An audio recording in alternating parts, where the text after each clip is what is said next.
एक बार की बात है, चंद्रवंशी राजकुमार भरत बुद्ध के सानिध्य भिक्षु के रूप में दीक्षित थे। बुद्ध अपने भिक्षुओं को उपदेश देने के साथ साथ उनको भिक्षाटन के लिए भेजते थे, जहां से उनको भिक्षा मिलती। भरत को महात्मा बुद्ध ने भिक्षा लेने के लिए एक श्राविका के घर पर भेजा। भरत रास्ते में चलते हुए सोच रहे थे, न जाने आज खाने में क्या मिले। हमेशा महल में खाने के लिए अनगिनत स्वादिष्ट भोजन मिलते थे, लेकिन आज जो भी मिलेगा उसी से काम चलाना। भरत ने श्राविका के घर पर जाकर भिक्षा के लिए याचना। श्राविका ने भरत को बैठने के लिए कहा। श्राविका जब अंदर गई तो भरत फिर से अपने प्रिय भोजन के बारे में सोचा। जब श्राविका भोजन लेकर आई तो भरत अचंभित रह गए। वे अपने प्रिय भोजन को देखकर खुश हो गए। भरत भिक्षा ग्रहण करते हुए भरत सोचने लगे कि उनको हमेशा खाना खाने के बाद कुछ देर विश्राम करने की आदत है, लेकिन आज उन्हें यहां से खाना ग्रहण करने के बाद धूप से होकर वापस आश्रम पहुंचना। भोजन हो जाने पर श्राविका ने भरत को कुछ समय विश्राम करने के लिए आग्रह किया। भरत पुनः खुश हो गए। सारी इच्छाओं की पूर्ति होते देख भरत इसको एक संयोग मानकर कुछ देर के लिए लौट गए।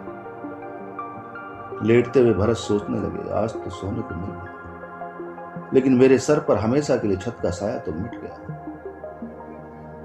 जब भरत सोकर पुनः उठे तो श्राविका ने कहा, आपको जब तक यहां पर रहना है आप यहां पर रह सकते हैं।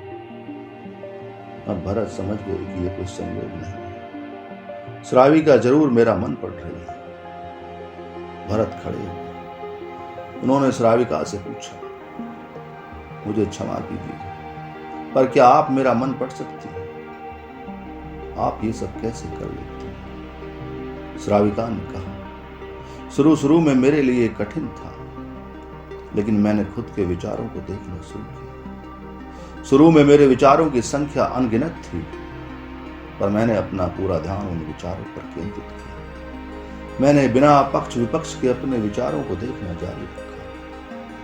धीरे धीरे मेरे विचारों की संख्या कम होती गई। मेरे सारे व्यर्थ विचार दूर होते गए। तब से मैं दूसरों के विचार पढ़ लेती हूं। यह सब सुनकर भरत घबरा गया। भरत ने श्राविका से आज्ञा ली और वहां से निकल पड़े। रास्ते में चलते हुए भरत अपने मन के विचारों का स्मरण कर। भरत के मन में श्राविका के बारे में अश्लील विचार आए। श्राविका ने भरत के बारे में क्या सोचा? भरत को खुद पर शर्म आ रही थी। वे आश्रम पहुंचे। भरत ने बुद्ध से कहा कि अब से वे कभी भिक्षाटन के लिए नहीं जाएंगे। बुद्ध ने भरत को नीचे बिठाया और कहा, क्या हुआ, तुम मुझे अपनी व्यथा विस्तार से बताओ। भरत ने विस्तार से सारी बात बताई। उनकी बातों को सुनकर बुद्ध ने कहा, आज से 7 दिनों के लिए श्राविका के घर पर भिक्षा के लिए तुम ही जाओगे, लेकिन तुमको कुछ बातों का ध्यान रखना पड़ेगा। कल तुम जाते हुए अपने चित्त को पूरे होश में रखना। तुम्हारे अंदर कौन से विचार उठ रहे हैं उन पर ध्यान केंद्रित करना। होशपूर्ण और जागरूकता के साथ ध्यान करना कि कौन सी वासना तुम्हारे भीतर उठ रही है। इन सभी का ध्यान करते हुए जाना और फिर मुझसे विचार विमर्श करना। अगले दिन भरत बुद्ध के बताए अनुसार पूरे मार्ग में अपने होश को जागृत रखते हुए चल रहे थे। भिक्षु आज पूरी तरह से जगे हुए थे। जैसे जैसे श्राविका का घर नजदीक आ रहा था, भरत की घबराहट बढ़ रही थी। भरत ने अपनी घबराहट को एक तरफ रखते हुए बुद्ध के विचारों पर ध्यान केंद्रित किया। जब भरत श्राविका के घर पर पहुंचा तो उसके दिमाग में केवल एक सन्नाटा था, जिसके भीतर कोई वासना नहीं, कोई कामना नहीं, ना कुछ अच्छा पाने की इच्छा थी।